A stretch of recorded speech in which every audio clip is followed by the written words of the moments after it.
მდგომარეობა ბათუმში არსებულ ტბებზე ტურისტული სეზონის დაწყებამდე არ დაგნისა და ნურიგელის ტბების ეკოლოგიურ მდგომარეობაზე გარემოს დამცველი რამაზ მიქელაძე საუბრობს.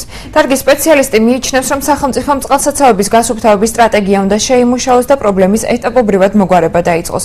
მისი აზრით, ცალკე პრობლემას უკანონო კანალიზაციების არსებობა წარმოადგენს, რომელიც პირდაპირ ტბაში ჩაედინება. უბრალოდ თუ როგორია ბათუმის თვითმმართველობის გეგმა ქალაქში არსებული ტბების დასუფთავების მიმართულებით მთავარი გამოშვებიდან შეიტყობთ.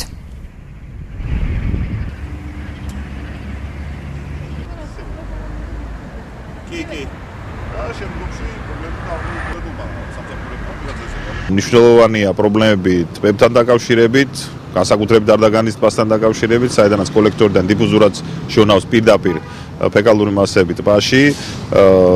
ასევე სავალალოა პირთა პარკის ტბის მდგომარეობა, ევტროფიკაციის პრობლემები, ანუ ყვავილობის პრობლემები გვაქვს, მიუხედავად იმისა, რომ ადგილობრივი მენეჯმენტმა დაგეგმა მასში განმტკიცების გაშვება დღეისათვის ესეც შესრულებული არაა, ასევე სხვა პირობები იყო მათ წამოყენებული, რომ ტბა აუცილებლად საჭიროებს გაწმენდას, პერმანენტულ მეთვალყურეობას და აი ეგ ყველაფერი რა თქმა უნდა პრობლემური რჩება.